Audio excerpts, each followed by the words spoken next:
بسبب الإضرابات المتتالية واللي دخلت أسبوعها السادس.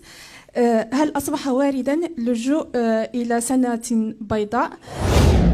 أكد رئيس الحكومة في بداية اجتماع المجلس على أن الحكومة لا تزال تريد الحوار مع الأساتذة ولم تتخذ أي إجراء بعد. واش سنة بيضاء؟ التلاميذ مازال مقرأ والأمهات مازال خارجين في احتجاج. إلى أين التعليم؟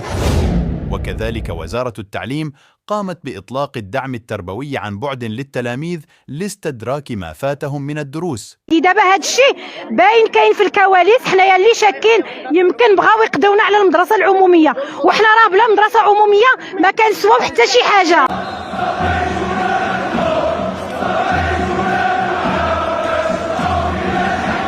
الحكومة هادشي اللي بغات توصل ليه، بغات ولاد الشعب يضيعوا ووليداتهم اللي يوصلوا. كما أكد وزير الحكومة على أن يوم الاثنين سيجتمع مع النقابات للوصول إلى حل، وإن لم يصلوا إلى حل فغالبا ستكون سنة بيضاء هذا العام. باي باي المدرسة. أنا ماشي مجرمة، أنا ماشي مجرمة وساكو.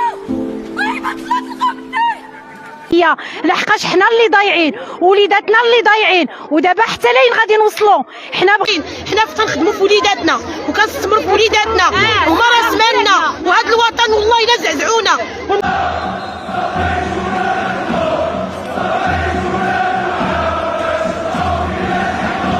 تزيدوا يخرجوا على ولادنا في الصحيح وتخرجوا ولادنا الشارع، تخرجوا ولادنا حتى ما تسخمش عليهم. راه هذا هو اللي باغي الدوله توصل ليه.